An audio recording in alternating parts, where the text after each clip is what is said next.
I'm going to do this one just as a talkie because I don't have anything particular to show during this discussion, but I wanted to speak a little bit to something I said in one of my last videos on the final edition of Dungeons and Dragons, and that's sort of my uneasy relationship with the game, my kind of love-hate relationship with it.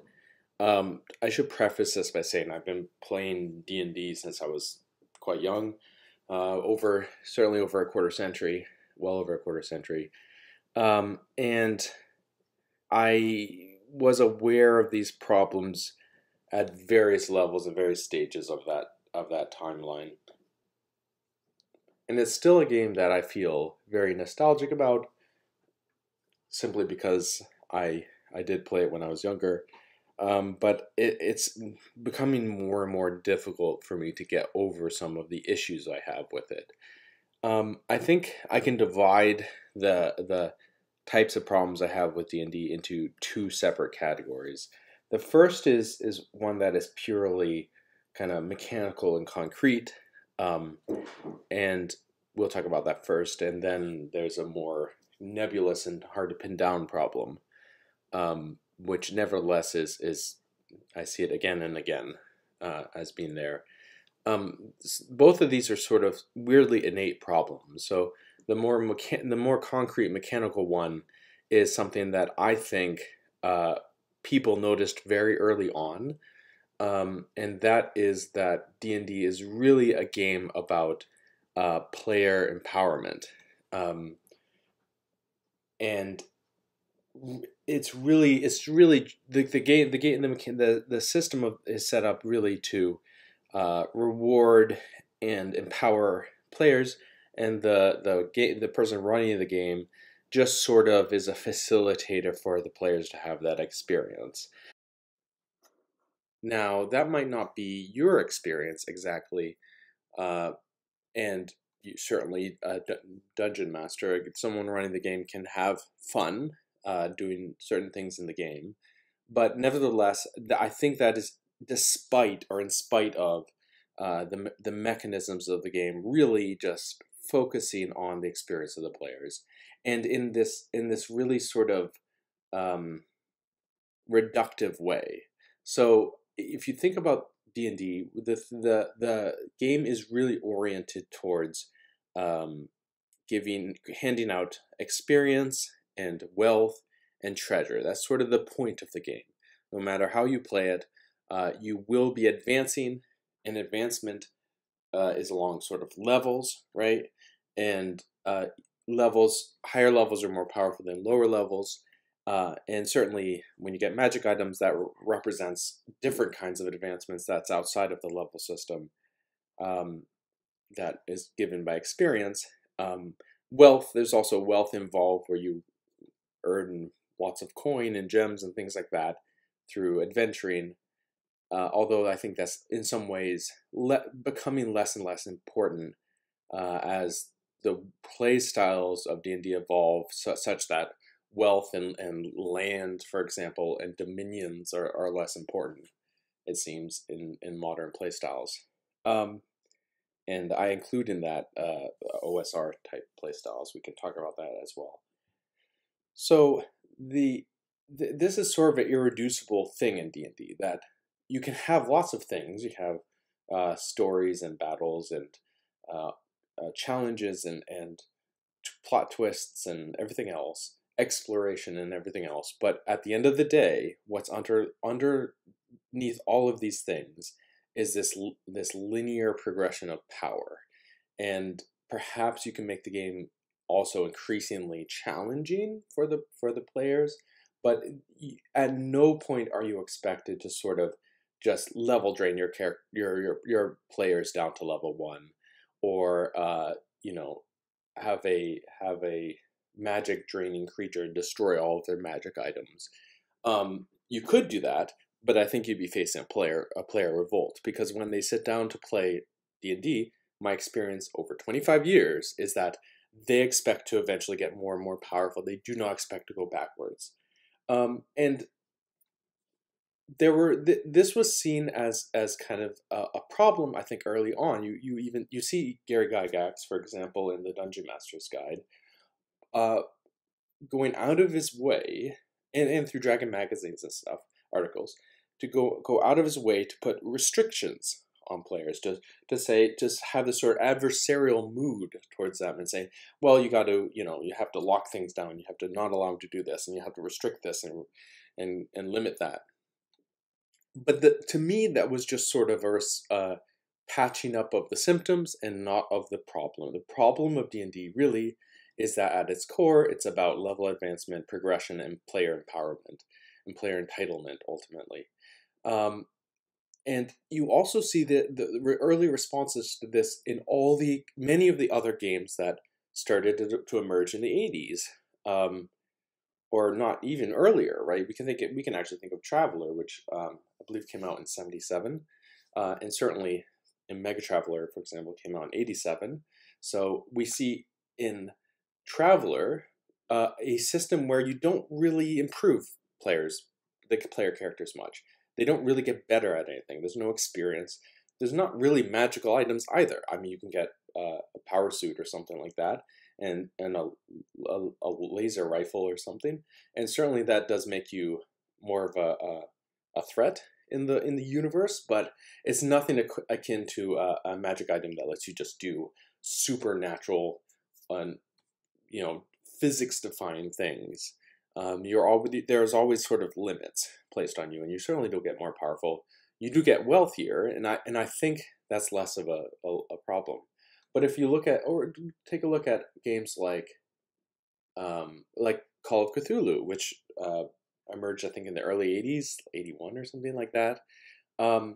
It's an anti-heroic sort of game where you're expected to actually decline. You wither and die and go insane and things like that. And you can have long campaigns, but even with long campaigns, your characters don't really get much more powerful. And the main avenue by which they can gain supernatural power, which is, understanding the dark forces of the universe, that also simultaneously weakens them and makes them more vulnerable to insanity. So that's a kind of to me, it's a conscious response to the just sky's the limit, linear progression that D&D assumed. And there are a lot of other examples that we could talk about. Games like Paranoia, for example, where instead of working together to get more powerful, you betray each other to get, nominal rank improvements and stuff like that. There's lots of games that really, I think quite intentionally, broke that mold of player empowerment. But you can't really remove it from D&D, because if you remove that from D&D, you're left with an entirely different kind of a game. So that's just something innate in D&D that's really frustrating. And I mean, you could ask, why is it frustrating? Why not let players have their cake and eat it too? Or why not let them get more powerful, but then you keep challenging them more? Well, I think because it's to some degree, it's sort of pandering. Like you're never really expected to, like I said, to completely decimate them after they put years into a character and level drain or just disintegrate them. That happens. It happens, but it's this sort of lesser counter response to the prevailing trend of up onwards and upwards that D&D assumes. Why is it annoying to me?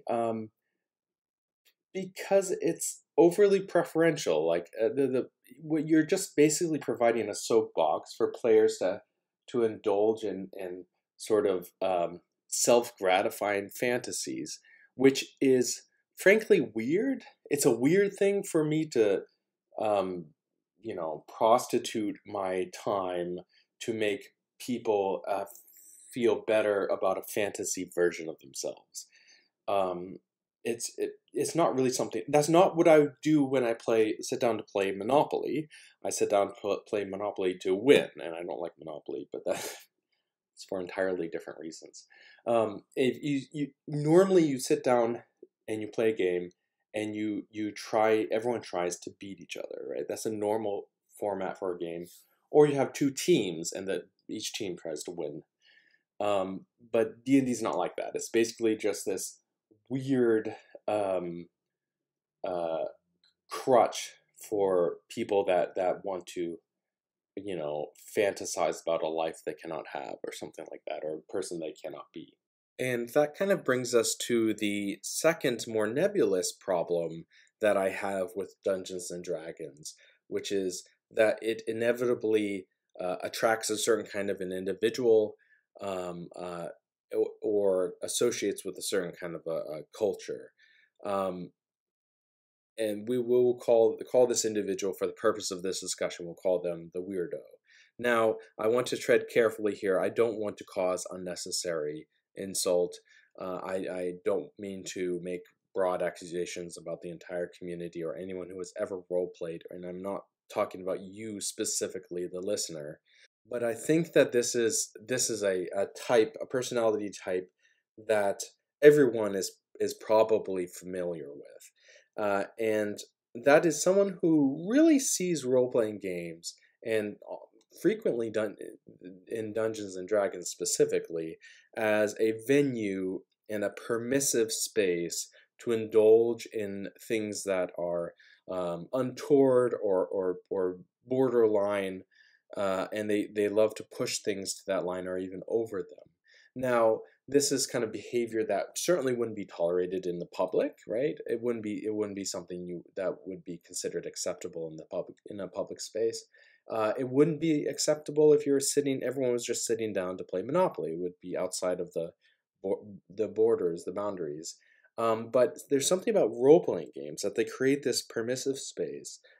It's a bracketed space that because you are kind of engaging in this collective act of creating fiction together, that sometimes it goes unchallenged and is effectively given license. Um, they may be doing things at the table that make people uncomfortable, but there's this kind of countervailing force that assumes, well, we're doing this in the context of a role playing game, where it's just a game. We're not taking it seriously. Be a little more loose with these sort of things. That prevents people from speaking up as much as they might. Um, and this is not somebody I would ever want to spend my free time with, right? It doesn't matter what we're doing. This is not someone I would associate with. This is not behavior I would allow in any other context. So why would I want to spend my free time with this? And there's a broader problem too, which is kind of geek culture or nerd culture generally. There's this assumption that everyone who plays role playing games, or D&D in particular, it would consider themselves a nerd, or would consider themselves a geek, and there's this kind of valorizing of geek culture and nerd culture.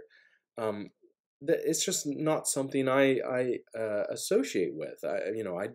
You it, there's this assumption that you cannot play these games or have played these games and not be a geek or a nerd or something.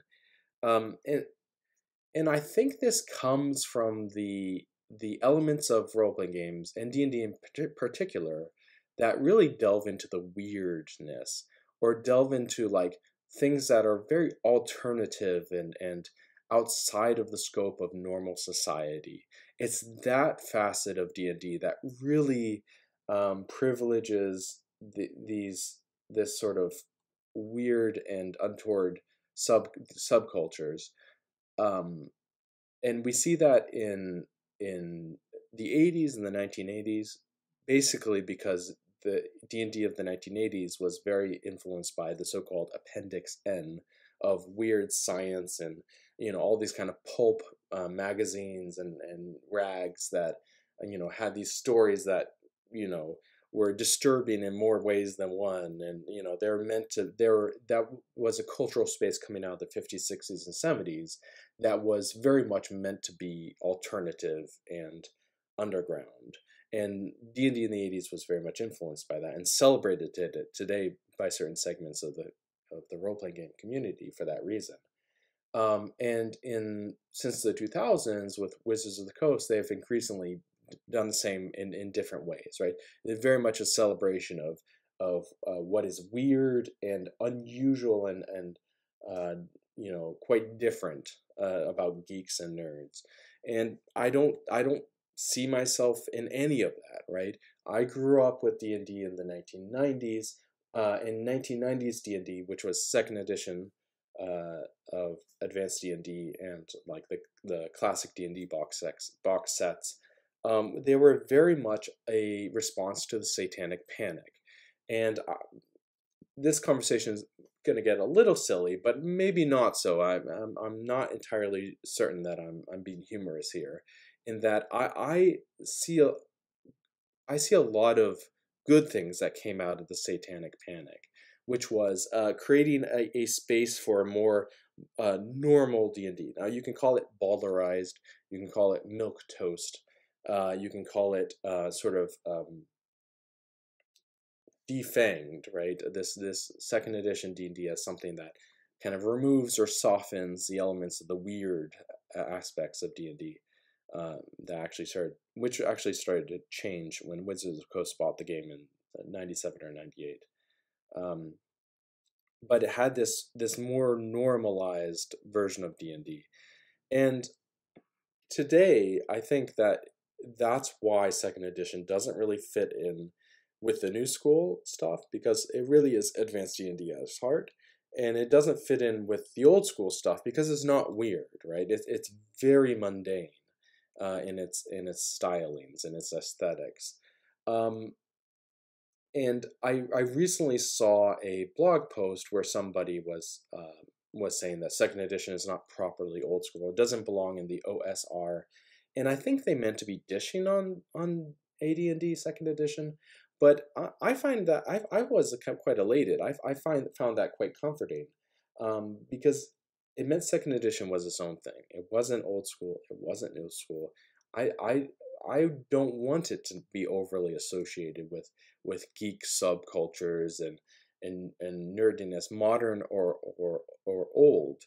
I want it to be kind of a game for people who consider themselves quite normal, like myself, who don't really indulge and make D&D an identity for themselves. Like, that's a mind-boggling thing to me, that you can make a game your identity, and that's what's behind a lot of the online wars between various generations of D&D players.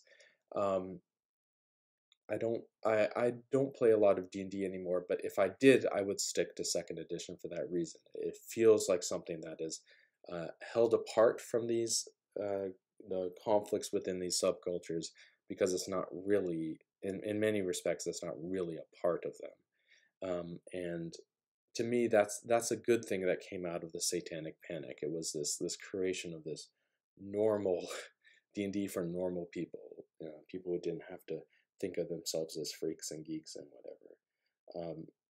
Those are simply communities I don't associate with, I don't see myself in, and they go do their thing, but I don't want to spend my free time with them, with people like that, to be frank. Okay, so those are the sort of issues I have, the love-hate relationship I have with Dungeons and Dragons. It's very nostalgic for me, but there are problems in D&D that it seems to prefer inexorable player advancement, and that it is so associated with these subcultures that I don't see myself in. All right, if you have any comments, please put them below. If you'd like to see more discussion about D&D or second edition or role-playing games, certainly you can we can talk about that in the future. All right, thank you very much.